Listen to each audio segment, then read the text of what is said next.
week 14 of Recovery Strategies for Life. We have just been through this, the steps of freedom and really stepping into that, claiming some new freedom for yourself and the process of that. And as you do that, what's going to happen in that exchange of thinking where you're getting rid of those lies and you're bringing in more truth, we do have to go through a grieving process, because when you change, it's an exchange. So we're removing something and we're bringing something new in. When you remove anything from your life, there is this kind of grieving that has to happen. And sometimes it can go really quickly. And then other times it catches us by surprise, where we weren't ready for or expecting to go through grief. We didn't know that was going to hit us, but it's so important to know what's happening when we start to feel all of those emotions. And there's a process to this. Evonna, would you share a little bit about, in counseling, what you know about grief? Oh, I think grief goes with everything. And maybe you're just part of this curriculum because you just had a recent loss. And we're going to talk about the different things that we're going to grieve, or that we have a process that we need to grieve through. Because, I'm sure, Ginny, you had to go through some grief of letting go of alcohol, and yes. I had to grieve, I've talked about it already, I had to grieve the loss of my scale. And Paula, you've had grief in your life, whether it's been the loss of your marriage or the loss of your innocence, all these different things. We've all experienced grief, and I know that each and every one of you have also experienced grief. And so we want to talk to you today about strategy number 21, which is about healthy grieving. But before we really get into what the stages of grief look like, then first, what are some other things we might need to grieve, Paula? Well, sometimes we're grieving the loss of hopes and dreams. We thought our life was going to look a certain way. We thought by the age of 30, I'm going to be this. And in my case, it was I'm going to be a business owner who's, grossed over $1 million, and my house is going to be paid off. And I'm going to, I had these dreams. And that wasn't quite where I was at the age of 30. But it can also be that there's a change in season of our life, going from being a 2-income family with no children to having a child, and having that suddenly changed everything. And there was a grieving process over not having that freedom or sleep anymore. I'm sure. That was really important. So even though you are getting this amazing blessing, you still have to go through grief of what your expectations were.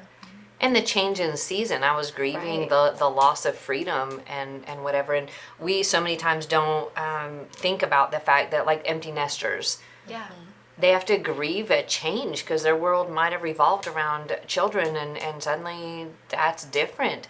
That isn't just, let's move into a new season. There's a lot of times that grieving the season we've just stepped out of, even when that season is bad. The previous season was bad. That change still has a tendency to bring in a need to process and grieve that. But what other kinds of things? Well, I had to go through a grieving process after a move that I chose. And even though the Holy Spirit, as I talked about in a couple of weeks ago, about how He was moving me and prompting me and giving me direction and wisdom along the way, I left a whole group of friends. I left my job. I had a lot of loss in that, but it was loss that I chose to leave. And we don't think that that's something that we need to grieve a lot of times. And I spent the first, because God put me on this 90-day sabbatical, I probably spent the first 30 days doing nothing but grieving. And a lot of it was grief that I hadn't grieved in the past that needed to be grieved so that I could process those emotions properly and store those emotions in my body properly and in my brain properly, because our bodies are really interesting. We actually store emotions throughout our body. And so I had to process it out. I had to go through some of the other strategies that we talk about, that emotional scheduling and things. I had to work through that grief. Yeah. And Ginny, you had to grieve when you quit your job. The loss of a steady paycheck. Yes, that was big. But I also was the person who said, I will never ever work for myself. I will never be a business owner. That's never happening, because that was scary to me to step out in that kind of faith. That didn't seem like anything I wanted to do. So when God asked me to do that, there was a huge grieving process, because I was so reliant on that steady paycheck, the worldly thing. And God was saying, no, I don't want you to do that. I want you to trust in me instead. So I was grieving my safety, so to speak, or that illusion of safety that I had kept myself in, when in reality, if I had ignored him and followed what I thought was worldly safety, I would have been leaving myself even more vulnerable. But, we also mentioned that your loss of innocence had to be grieved, and it's something that in that moment you never would have understood, No. as a small child. But when we get older, we realize, we understand finally, oh, that was wrong, or oh, I had to grieve all of the years that I lost at the mercy of other people because of my codependency and putting them ahead of myself. And I had to grieve that I didn't take the time for myself, that I didn't take care of myself. And it was this loss of so many things that I would have enjoyed, but I didn't realize that until I was way down the line. So sometimes we're grieving things, like you said, from the past that we only realize when we're older. Right, and that grief, when you go through the different pieces of it, I remember the time grief really caught me off guard. Excuse me, it was just totally out of the blue. Yeah. And I was crying and hurting and going through all of these emotions I couldn't pin down. And my sister said, Paula, isn't this when the baby you lost would have been born? Like the birthday of a baby that I had miscarried. And I was going through that grieving process because my system knew that was a time frame that was coming up, but I didn't realize it. The minute I was like, oh my goodness, this is when the birthday of that baby would have been, then I was like, oh, am I even supposed to grieve this? Like I grieved it some at the time I lost the baby, but now, and I realized that I needed to grieve, I needed to celebrate the life, but I also needed to work through the pain and the loss. And whether it was my best friend dying, or it was grieving the loss of my best friend and my husband when they were cheating, and I had to work through the betrayal of that, or it was getting fired and losing the status that came with the job and the income and the car and the, all that stuff. There's so many places that we can run into that, and sometimes we don't think it's socially acceptable to grieve those things. But that's a part of healthy grieving, is understanding what we do need. Well, and I think a lot of times when we're talking about grief is that we look at grief as a negative or as a bad thing, but that's why we titled this week Good Grief. Because it is a good thing. It's good for our spirit and our body and our soul. We keep going back to those three things, and it's so good for that. So we're going to move into this healthy grieving, but I want to give Kubler-Ross, who is the mastermind behind the 5 stages of grief. And we're going to talk about those 5 stages of grief. And, we learn these in our counseling level classes. And I'm sure that many of you have heard of them through recovery programs, or maybe you haven't, and that's okay too. But if we don't understand this process and the stages of grief, then it can cause us undue damage that isn't necessary. Right. So if we can get ahead of that, and we can allow ourselves to walk through this grieving process, and let me just tell you, it is not linear. We would all love for this to be this smooth, okay, let's go through this stage, okay, I'm done, check the box and move on. That's not how it is at all. Nope. It's this messy, entangled, just junk. And it's uncomfortable, and it hurts, and it's painful, but it's so very much worth it.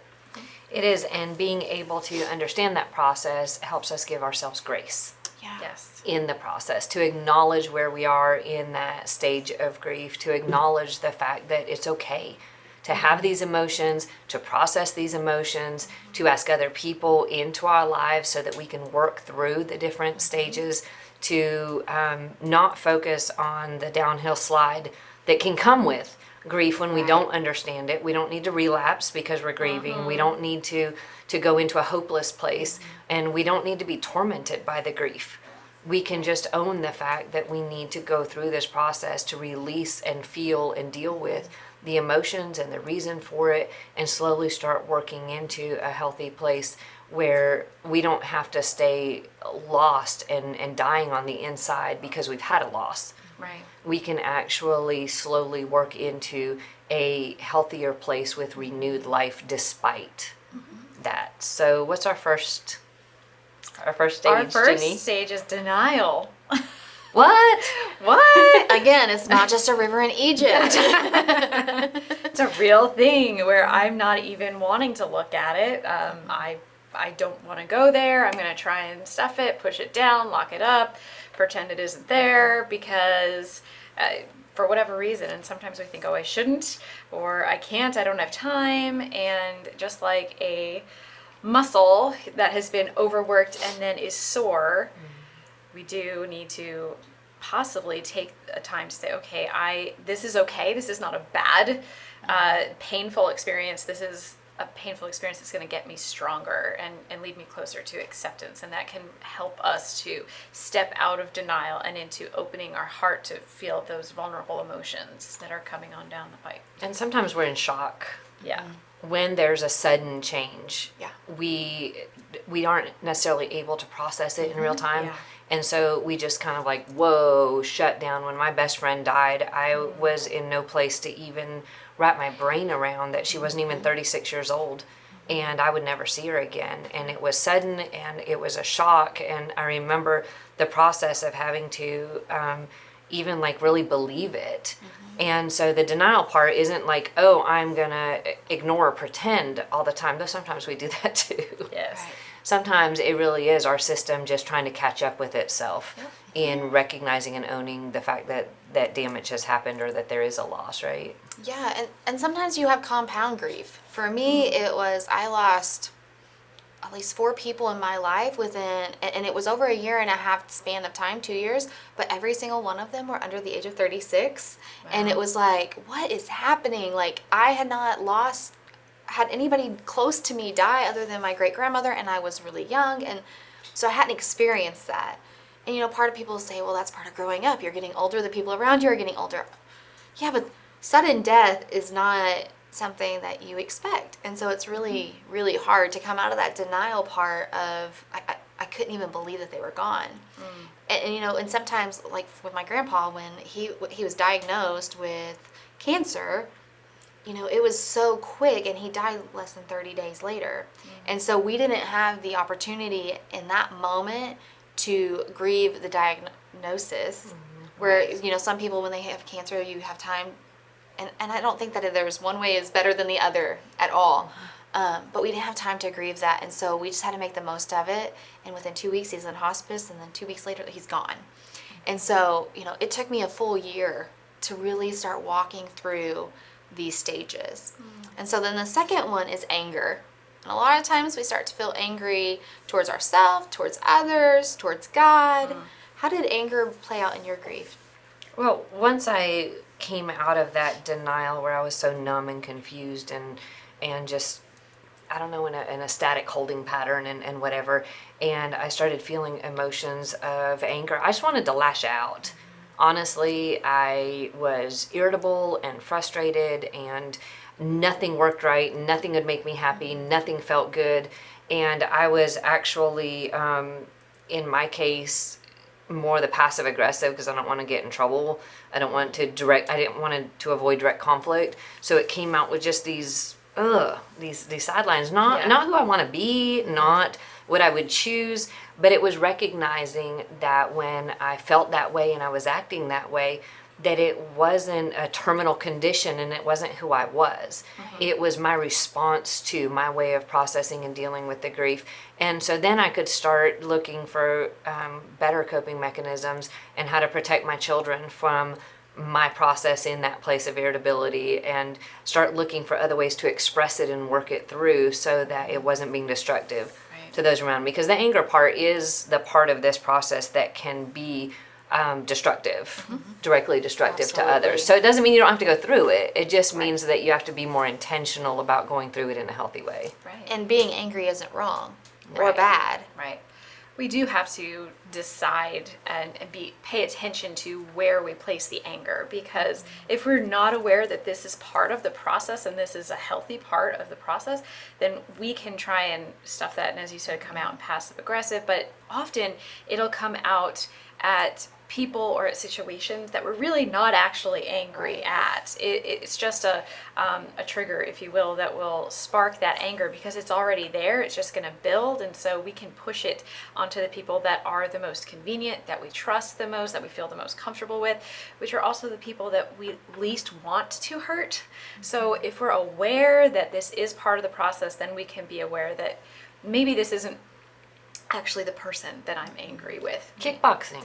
Kickboxing is a great way to just punch it out. We got that anger in proactive, healthy ways where it's not doing harm. And you had said that the other day, and I'm like, yeah, that is one of those ways. Or punching a pillow, or yelling in your car, or doing things where you're letting that anger out and processing it in a way that's not destructive, which is a healthy way. But once we've worked through that anger, then we hit this bargaining stage where if only I could do this or trade that or make this happen, or just this back and forth between the accepting that this has happened and the what could I have done to change it, and how can I do something differently to make it never have happened. Like we go into this really messy part of the process where I don't know, it's just messy. Well, where you feel like, for me, I felt pretty frustrated, and you know, talking about my grandpa, one of the things I had thought is I did not go home for his 80th birthday, which was in August, and then we get the diagnosis in December, right after Christmas. And so I went through this guilt and shame that I was placing on myself, saying, man, if I would have only did this, or I started thinking about all the things that I didn't do that I could have done with him. And that can really lead you into the next stage, which is depression, if you stay there and if you let it take you under. But we don't have to. It's okay, again, to feel all of this, and our emotions are going crazy, but we also have to bring our emotions in alignment with the Spirit. Again, we keep talking about this, about the soul and the Spirit coming into alignment with God's truth. Yes, and there are, in the bargaining stage, I think just some more, for me specifically, physical aspects that kind of come into it, where my mind is really trying to make sense of this, and it's what if this or what if that, and I can start to get a headache, where I'm trying to think, was it my fault? Did I do something? How did this happen? What if this person did this? And all of the scenarios that are possible, especially if I'm mourning something from my past and trying to remember on top of feeling all of these things. So if I'm of two minds of something, that's really when the headache starts. And I know, Paula, you have some stomach issues sometimes when you're trying to work stuff out. It can get that physical connection to the soul and all of that. It's just plays out in our lives as well. And the three of us have talked about how sometimes when we're going through some grief, we have this fullness in our stomach where it's like, I really know I need to eat, but I just feel full. And it's, our bodies are telling us things constantly. You know, whether it's a headache or a stomach ache, there's something going on. And a lot of times it's rooted in some kind of emotion, which tends to be due to some kind of lie, or, you know, or maybe it's grief. There's just lots of different things that our bodies are telling us. And so we have to look for those physical signs and the emotional signs at times, and check in with our body and going, okay, what is happening here? Well, and that's the thing with depression that can come out of this process, where we suddenly realize, oh, I can't change it, I can't fix it, I can't bargain it away. It is my new reality, whatever that happens to be. And when we're doing that, it has all of the symptoms of depression. So we end up dealing with that dread, or that apathy, or the exhaustion, or the just wanting to give up. You can have loss of appetite. You can not be taking good care of yourself. You can be going through all these different symptoms. And again, it's understanding that place even of depression and struggle there, it is not a permanent problem. It is not the way the rest of your life is going to be. It is something that you can work through and process and deal with.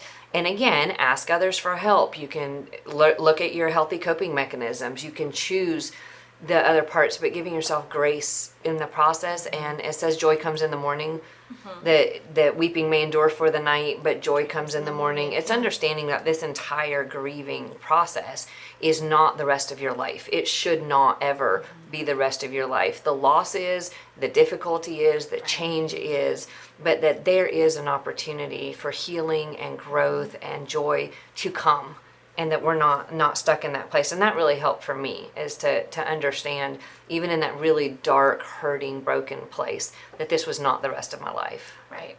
Yeah. And for me, I try and push not through the grief, but I try to do the emotional scheduling where, okay, I was going to go on a hike with a group today, but instead I'm going to stay home and I'm just going to let myself be sad today. That's what I'm going to do. And just because I know that it's not going to last forever, so I'm going to take some time for myself to feel through it, so I don't have to extend the lifetime of that sadness. I don't have to extend the lifetime of that anger or whatever that looks like. I want to be able to feel it, to work through it, to get it out so that I can get to the acceptance part of this, and I can just get closer to moving on. Not that I want to stay in it forever, but that I'm allowing myself time to feel it and get it out and release it. It's not the whole forgive and forget. We don't just forget things. Unfortunately, we don't have that capacity to forget, which is okay, but we don't have to dwell there. And that's where the depression comes in, which is different than sadness. Right. It's that just sorrow, deep darkness. And the enemy wants to come in a lot of times in that place and just be very destructive. And so, and that's where a lot of times we see in the counseling field where people have turned their grief has turned into that really deep depression, which leads to the addictions and the coping. But once we get to that place of acceptance, then we're really able to be emotionally at peace. And physically, our bodies begin to feel that peace that our spirit feels. Yes. And we can start to rest in that place. And I know for me, for a while, it was thinking that, well, if I actually work through the emotions of this and accept this loss, that it's actually going to do a disservice or show that I never really loved, or I never really cared about the person that I lost. It was going to devalue them in some way. Right. And it was, for me, understanding that celebrating the life that I had was a way to honor them. Most people would say, well, if I disappeared, I wouldn't want you girls to go into a tailspin of depression and loss and brokenness. I would want you to, I hope you would be sad, but I know you'd have to work through some of that, but I would want you to have life, an abundant life, and to thrive and grow. And I believe in most cases where we're working through this in the acceptance phase, it's realizing that it's not the end of our life. It's not the end of our existence, and we're not dishonoring anybody by continuing our journey forward. We can actually be honoring them in our continued journey forward. And so for me, that acceptance part gave me kind of a renewed life and energy, and that joy came in the morning. There was actually, and in fact, joy can come in the morning, MOURNING. Sorry,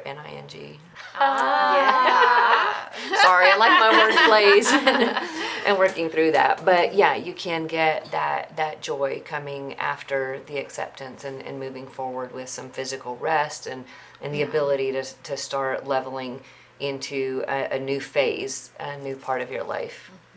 Absolutely. So, in case you didn't catch those, our stages are denial, anger, bargaining, depression, and acceptance. But I think that there's a really important component here that we need to talk about that's not part of these stages, but comes from 2 Corinthians 7:10, and it talks about ungodly grief. And in godly grief, we are running to God. In that grief, in that place of brokenness, in that place of transition or sadness or change. And with ungodly grief, it's the enemy using it to torment us and to do us harm and to make it destructive and to take hope away and to make these stages, rather than a process, to turn it into the catalyst for destruction. And that's not God's heart in godly grief, because he doesn't want grief or the process of grieving to push us away from him and run the opposite direction. He wants us to process through godly grief and run toward him. Absolutely. Toward redemption, toward restoration, the Bible does tell us that he works in all things for our good. So this process as well is for our good, to work through it, to get to the other side, to get to the place where we can be resting in him and also working with him, to have the Holy Spirit working through us. And there's seasons of life. There's A time a to reason, cry? there's all of that. There is a time for mourning, but there is a time for joy. And these pieces have their place.